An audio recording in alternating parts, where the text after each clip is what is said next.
Meu nome é Heleno Manuel dos Santos Silva. Eu cheguei aqui em Heliópolis em 1986, aí por volta do mês de fevereiro. Eu não morava aqui, na verdade, eu morava lá embaixo, no favelão de madeira, né?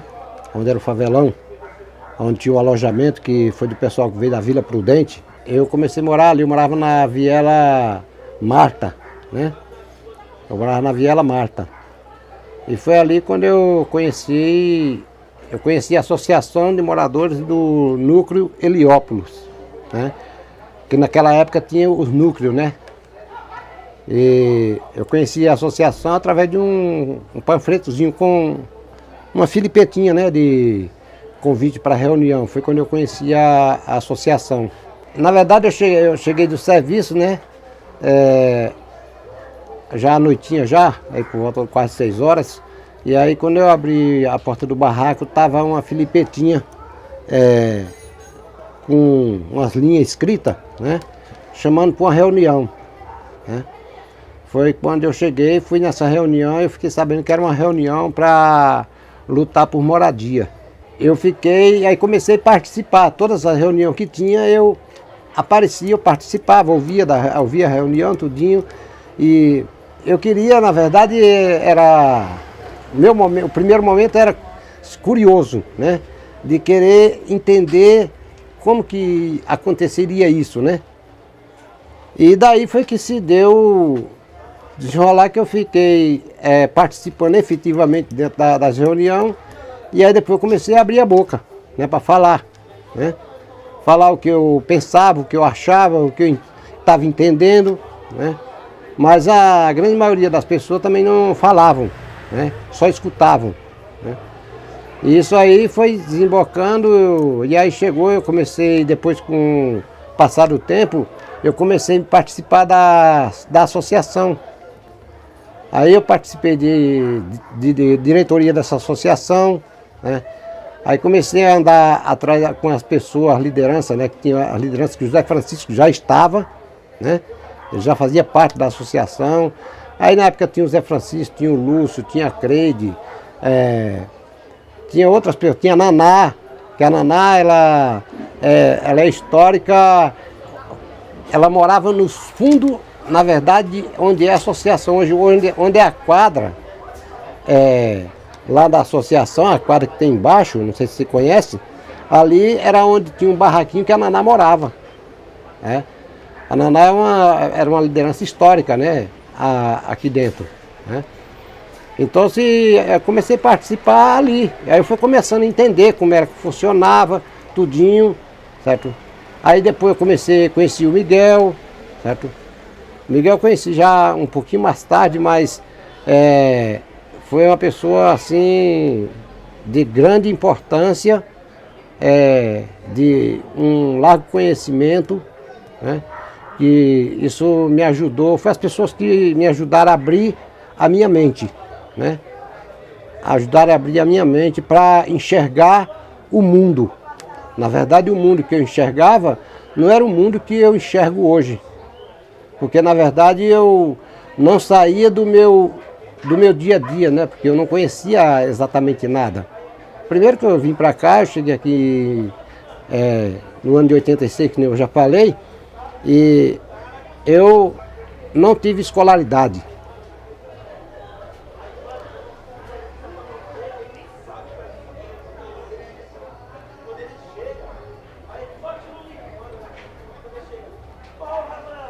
É uma das coisas que me machuca até hoje. Eu não tive a oportunidade de escola.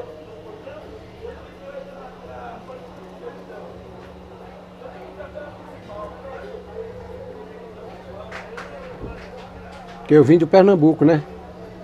A gente moramos na roça. Eu tive a oportunidade de ir o primeiro ano para a escola, depois não tive mais. E isso aí, essa falta do conhecimento da escrita, do conhecimento da leitura, isso me atrapalhou muito a minha vida. Foi um dos maiores empecilhos que eu tive na minha vida, foi esse. Porque graças a Deus, a minha mente ela sempre foi aberta para compreender o universo do ser humano que nós somos, né, a grandeza que é o ser humano. Eu comecei a participar das reuniões, comecei como lideranças de rua, né? Naquela época a gente tirava várias pessoas, liderança por viela, por rua, para distribuir as contas de energia que chegava, né, na associação, certo? E distribuir as contas de água que chegava. A associação era responsável de distribuir essas nas vielas para o pessoal chegar até os moradores para eles pagarem, né? E era uma taxa mínima, simbólica, né? E além disso, a gente tinha o papel de convidar as pessoas para a reunião. Foi ali que começou o meu trabalho como liderança, né? Eu comecei a conhecer todos os bequinhos, né, e rua e morador que morava ali, porque a gente ia chamar eles para reunião, né? Chamava eles para reunião e a gente acostumava entrar no barraco deles, né, das pessoas, certo? Família muito humilde, muito assim, humilde de recurso, né, financeiro, certo? Os barracos muito precários. Por exemplo, tinha uma grande maioria dos barracos que você, quando chegava, pisava na porta do barraco, ali, certo? Dentro do barraco, você via a água borbulhar nas rachaduras do piso, né? Aquela água de esgoto podre, né? Então, e os ratos, né? A convivência com muito rato, muito rato. E isso aí foi indo, e aí eu comecei a conhecer o restante do Heliópolis. Aí eu comecei a participar da comissão de morador, que era o que se deu início a Unas, né? A antiga comissão de morador de Heliópolis e São João Clímaco, né? Era uma comissão ampla. E eu comecei a participar ali, depois veio a fundação da Unas. O registro da Unas já veio acontecer em 1989. Quando a Unas foi registrada como uma entidade, já foi em 1989. Né? Antes, as entidades que tinha aqui dentro, que tinha registro, era a Associação do Heliópolis, certo? E a Associação do Núcleo do PAN. Eram as duas associações que tinham registro aqui dentro. Aí em 89 veio a Unas com um registro oficial, certo? Tinha diretoria, tudinho, certo? A gente discutia o planejamento do Heliópolis semanalmente, né? Então é um pouco isso. E aí eu participei de todas as diretorias da Unas, eu participei, né? Foi quando eu conheci o Miguel, conheci o Geraldinho, conheci o Dito, certo? O Dito que mora lá no Bristo, né? Conheci o Aymar, que já não está mais aqui entre a gente, né? E essas pessoas foram pessoas que me ajudaram a crescer. De enxergar os direitos, né, das pessoas, tanto o direito social quanto o direito político, né? Porque naquela época eu confesso que eu era um cara machista. Eu era um cara machista, entendeu? E você começa a abrir tua mente para enxergar que o mundo não é teu, né? Que você faz parte dele, né? E aí eu tinha algumas questões até brincadeira que eu brincava, que hoje você não me vê mais eu brincando brincadeiras, né? Por exemplo, que meu pai era um homem racista, né? Meu pai era um homem racista, certo? Preconceituoso. Eu cresci também ouvindo meu pai falar outras coisas que eu não tenho hoje eu não tenho mais na minha mente, né? Que o homem que não tem calo na palma da mão, ele não é homem. Que a caneta do homem é um cabo de enxada. Isso foi tudo coisas que meu pai também aprendeu com os coronéis, entendeu? Isso meu pai aprendeu com os coronéis e ele acabava inocentemente passando isso para outras pessoas, né?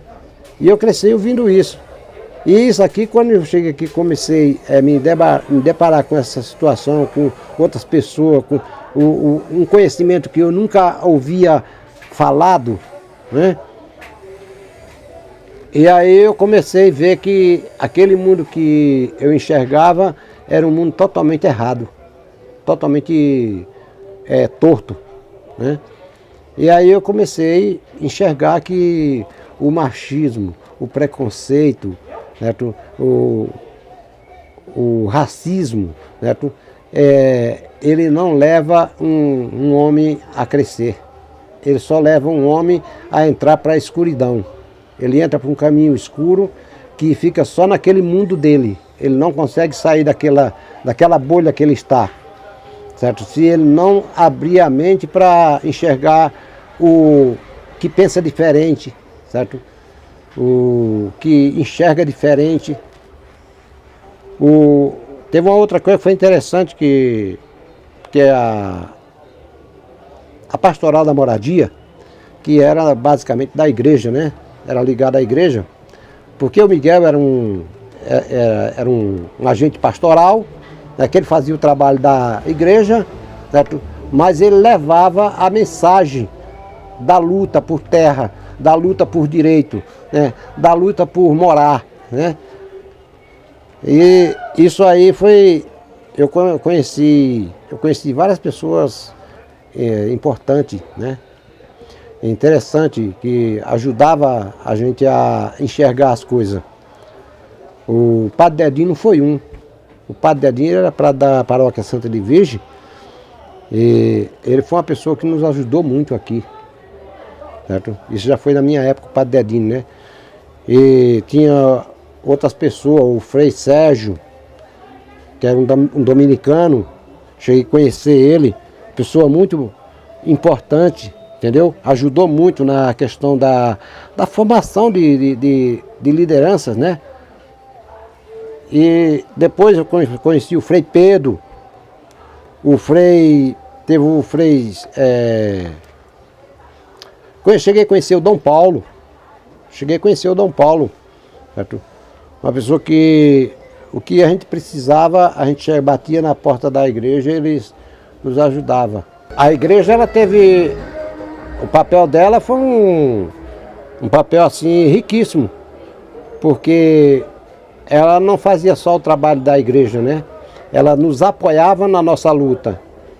Todas as lutas nossas, ela estava de frente. A igreja sempre estava de frente, né? E tinha os cantos da igreja, né? Tudinho, que era sempre quando tinha as manifestações, tudinho, e as reivindicações. Às vezes a gente chegava a fazer muitos enfrentamentos para evitar despejo. A igreja, ela sempre vinha com os seus agentes da igreja, seja freiras, ou seja os freis, os padres, eles sempre vinham e era um sinal era um apoio muito bom, porque a igreja, as autoridades, elas sempre tiveram um certo respeito pela questão da igreja, né? O Frei Pedro foi um dos freis que chegou e ajudou nós nessa discussão. Ele foi a pessoa que fez a ponte, né, com a igreja. Eu não sei se na Holanda, né? Eu não lembro, não me recordo bem agora. Essa verba veio através do Frei Pedro, que ele escreveu um projetinho de uma rádio comunitária, certo? A gente participamos dessa discussão, dessa discussão dessa rádio comunitária. E aí esse projetinho veio. Foi uma carta que veio através de uma carta, né? Que essa carta, a UNA chegou a receber ela, tudinho, ver essa verba. Foi quando a gente chegou e foi compramos os aparelhos para essa rádio, né? Onde tinha uma salazinha e uma mesa de rádio, né? Comunitária lá na Rua da Mina. E de lá a gente chegou e fizemos essa questão, né? De chegar e botar os alto-falantes nos postes. E para isso aí a gente tinha que chegar e medir a distância dos alto-falantes de um para o outro, para saber quanto que a gente ia gastar de fiação para chegar e fazer essa comunicação, chegar até esses alto-falantes, né? E abrangir uma comunidade, uma parcela maior da comunidade, porque só pela a questão do boca a boca e da filipetinha, a gente não conseguia, e a rádio ela dava uma abrangência maior. E aí depois teve teve o Marcos, que foi as pessoas que iniciaram, teve o Delmiro, né, que foi a pessoa que iniciou também nesse projeto dessa rádio. Eu até fiquei assim, eu olhava assim, eu digo, mas isso será que funciona, né? Engraçado, depois eu vi funcionando, de caraca, funciona, olha aí, ó, os alto-falantes nos postes falando, cara. Né? Aquilo ali foi muito importante, né? E aí você chega, hoje você vê. Né? Hoje a gente já estamos, isso foi por volta de 87, 88, acho que 88, 89, eu acho que por aí. Foi 88. Foi por volta de 88 que isso aí aconteceu. E aí você chega hoje, certo? A gente está em 2021, aí você chega hoje e vê a rádio comunitária, o estágio que ela se encontra, né? Isso é um projeto que deu fruto. E que trouxe resultado para essa comunidade. Trouxe resultado, porque a luta que a gente fez lá atrás, muitas lutas reivindicações que a gente fez lá atrás, ela hoje ainda está se concretizando. Eu, naquele dia que estava aqui conversando contigo, eu citei, por exemplo, aqueles prédios que estão sendo construídos lá do lado das juntas provisórias. Aqueles prédios ali eu estava trabalhando numa empresa, na Ciste, na prefeitura, a prefeita era Luiz Erondina, e lá foi quando eu fui chegar e fazer com as máquinas lá para fazer uma planagem lá, para fazer um alojamento, para botar pessoas que vinham de situações de risco, né?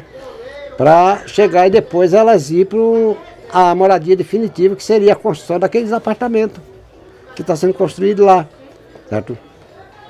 Eu me sinto realizado, cara. Como pessoa, eu me sinto realizado, entendeu?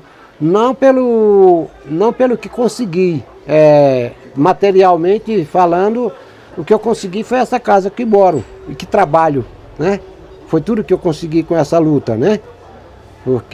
Mas para mim o bem maior que eu consegui foi eu ser a pessoa que eu sou hoje, certo? Com a visão aberta para o mundo.